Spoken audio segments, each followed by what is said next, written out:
The other one. Okay. I did get kicked out of college. Okay. All right. So let's hear for the bearer of bad news. A round of booze, please, folks. Round of booze. Just, oh, yeah. The worst. He loves the. It helps let up some of that pent-up aggression right there, folks. Okay. Now, our next presenter here, our next presenters, these guys are pilots that are fighting against the COVID-19 vaccine mandate. So, ladies and gentlemen, please stand to your feet and greet Captain Sherry Walker, Danielle Runyon, and David Hogan. The fight against the airline COVID-19 vaccine mandates. Come on down. I believe we do have an intro video. Okay. On August 6th, CEO Scott Kirby's draconian vaccine mandate forced 2,000 United Airlines employees to defend their medical autonomy and religious liberty. By the way, there are going to be very few people that get through the medical and religious exemption. Refusing to concede their faith or their rights, Captain Sherry Walker and Laura Cox joined pilot wife and attorney Danielle Runyon, drew a line in the sand organizing airline employees for health freedom. I spoke this morning to the airline employees for health freedom. With the downfall of the OSHA mandate, the war is redefined. Through our lawsuit and legislative efforts, we can stop the madness. AE4HF welcomes you to the war for our liberty, for our children, and for our nation. Join us today. Ladies and gentlemen, Captain Sherry Walker, on behalf of myself and my entire flight crew, welcome aboard. Sorry, folks, I'm much more comfortable doing that with my back to you through a hardened steel door. Let me first announce or introduce Pastor David Hogan, United Airlines ramper extraordinaire and the latest congressional candidate from Texas's newest 38th district. All right? Now, down in front, you will see my flight attendants who are here for your safety and your safety only. As the ladies leave, and I'm not sure why my PowerPoint's not working, as the ladies leave, they'll make sure your seatbelts are securely fastened, and they will point out the exits in case you want to leave. David. All right, I'm the guy that gently places all of your luggage inside the airplane. Well, at least, David, And I never break your guitar either. They might break guitars. Where's the clicker pointing to? It's not. Next slide, please. But at least they won't break your nose or your faith. Hey, today we're here to tell you about how 2,000 people came together to form Airline Employees for Health Freedom. On August 6th, I was in Florida, woke up early in the morning to an email from our CEO, Scott Kirby, letting us know that we would all be getting a jab or we would lose our job. I cried. Then I got mad. That Friday morning, Captain Sherry Walker and Captain Laura Cox, our other co-founder, had already joined together a group of about 165 pilots. By Monday, that group was about 600 pilots that were not interested in taking the jab.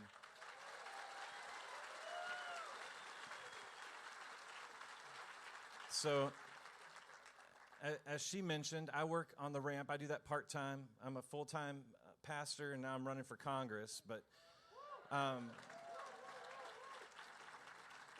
a part-time ramp rat, and I didn't know any pilots. I just wave at them through the window and tell them where to go. That's right. That's right. He does. So I didn't know what to do. I didn't know Sherry or Laura at that time, but I knew one thing. I was going to take a jab over my dead, rotting carcass.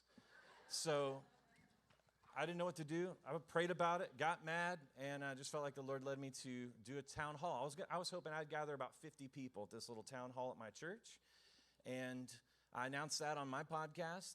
A week later, I got a call from Sherry, and she found out that we were doing the town hall. She said, hey, let's join forces. I said, let's do it, because it's not just pilots, it's all of us. And a week later, we did a town hall at my church. We had 1,000 people show up. And then we streamed it live And from all over the country, employees from United joined with us. We had about 2,000 people watching, and now we have a group of just over 2,000 people in a class action lawsuit. Right. So when United made their announcements and we began seeking exemptions, we went through a pretty onerous process. The first thing the company said is you had to be a member of a religion that disavows vaccinations. Of course, we pushed back. Then they said we had to have letters from our pastors, and we pushed back again. At one point, the back and forths were so intense that they actually sent me a religious questionnaire and asked me to justify my use of Advil.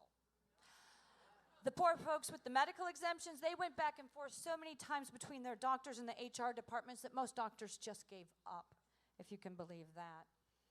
All the while, termination day was pending. September 29th was looming. It seemed like that HR was using something out of a POW camp PSYOP torture manual to get us to take the vaccination. United even put up an August 31st deadline for us to have a religious exemption filed, which begs the question, what happens if you find Jesus on September 1st?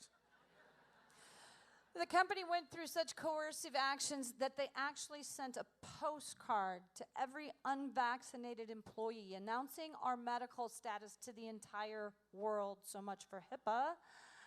Yeah. So we had no other choice.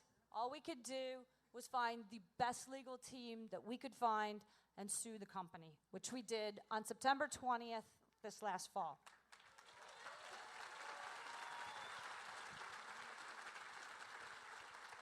So at United Airlines, we have many different work groups, people that interface with customers and those that do not. So pilots, flight attendants are in customer service, are dealing with customers face-to-face, and then there's people like me that really don't have a lot of interaction with the customers. So pretty quickly, we're able to help push back on the company and save the work group that doesn't meet directly with the customers.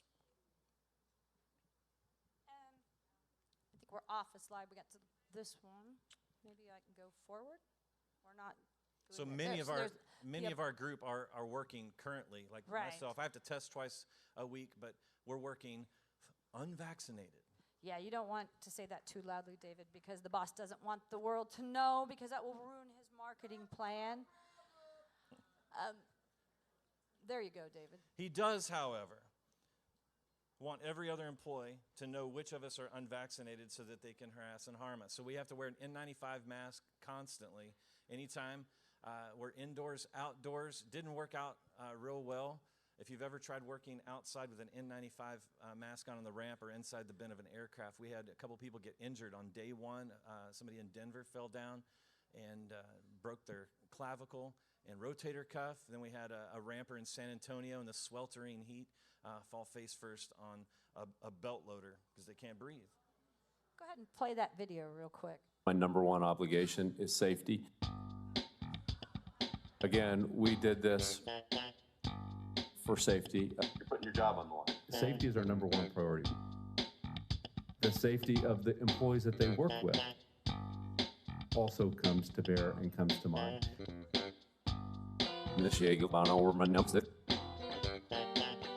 But we did it purely for safety. You better be very careful about that. This is about safety. Well, of course I do. I think we've all done the same thing for safety. We did it for safety because it's the right thing to do. It's better on safety. You better be very careful about that. Do that safely. It's the only star that guides us. Because we don't compromise on safety. Safety. My number one obligation is safety. Or any employee that's all of a sudden decided, I'm really religious. It really is about safety. And, you're putting your job on the line. You know, aviation has a history of being, I would say, 2 standard deviations better on safety than any other industry. All right, that's the long version. Somehow we got the long version. We get the point. It's all about safety. So it's all about safety, Scott Kirby says. Pretty funny video. I've not seen that yet. Unfortunately, those of us that are adults were not given the opportunity to determine what was best for our own personal safety, our medical health. And so As we move forward, we're looking at retaliation across all different departments. Folks are being forced to take their meals outside. We are being targeted.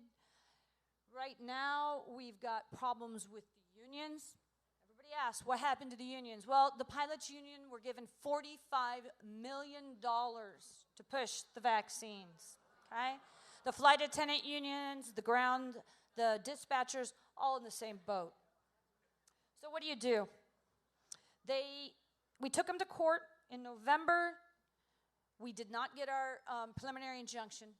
So immediately, the pilots and flight attendants, those forward-facing customers, were put on indefinite unpaid leave, effectively terminated, okay?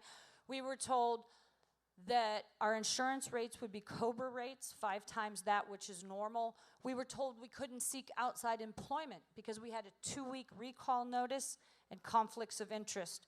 We were also told that because we were active employees, we could no longer access our 401ks or our savings. Go ahead, David. So we applied to the Fifth Circuit, appealed to them at the Fifth Circuit, and just last Thursday we got a favorable ruling that we do have irreparable harm. So now we are headed back to the Northern District of Fort Worth for reconsideration. So why should all of this matter to you if you don't work for an airline? And we want to let you know, we are the front line, the tip of the spear when it comes to private company mandates. And if we win, you'll win as well. So that's why it should matter. So we're going to skip ahead a little bit because that video ran long. The question that we've had from a lot of flight attendants is, what's the difference between those two people? Right? What we just saw there? Oops, he went away. Harvey Weinstein and my boss. One asked you to surrender your body for your job. Seems like so did the other, right? So what do? And how do we fight back? And how do we turn 2,000 people into a force with which to be reckoned? Well, I can tell you what. It starts with empathy. It starts with a willingness to see those with which you work as equals. I used to be Captain Sherry, right? I had the best seat in the house. I had a cool hat and some stripes. And you know what? Most days, I was oblivious to those people who affected my job every day. When we had delays, it was the fault of the darn bags. Little did I know, the darn bags were brought to me by a man with a name. He has family, he has feelings, he has faith, and he matters to me and all of those people. When we take off our uniforms and we look at each other as equals, we become an intense fighting force. That's what happened at United Airlines, and that's what needs to happen in your communities. We are not red or blue or right or left. We are a unified fighting force, and it scares the heck out of the enemy. You know why?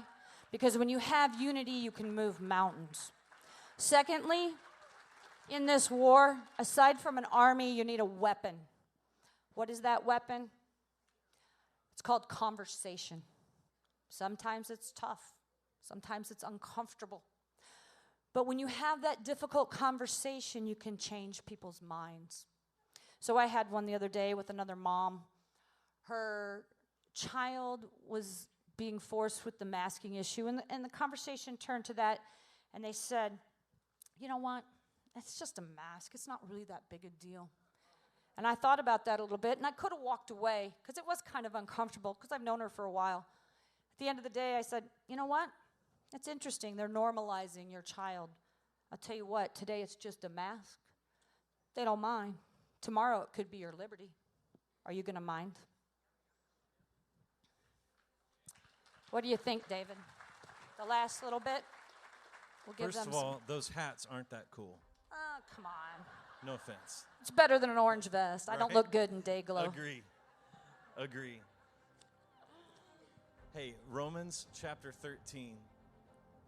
Romans 13, Paul tells us, let every soul be subject to the governing authorities, for there's no authority except from God, and the authorities that exist are appointed by God. The guy who wrote that, he took stripes on his back 5 times. We live in a constitutional republic. We are the authority. You are the authority. We got to rise up, take a stand. Our forefathers moved to this country moved to this land to fight for liberty, and we have to do the same thing. Ladies and gentlemen, why do we fight?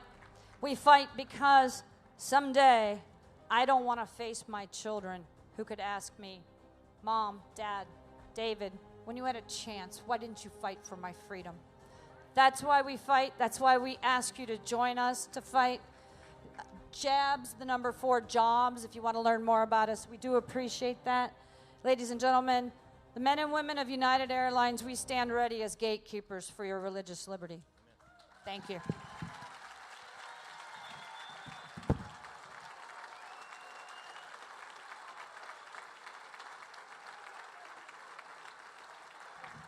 All right, let's hear for him one more time, ladies and gentlemen. All right, now, ladies and gentlemen.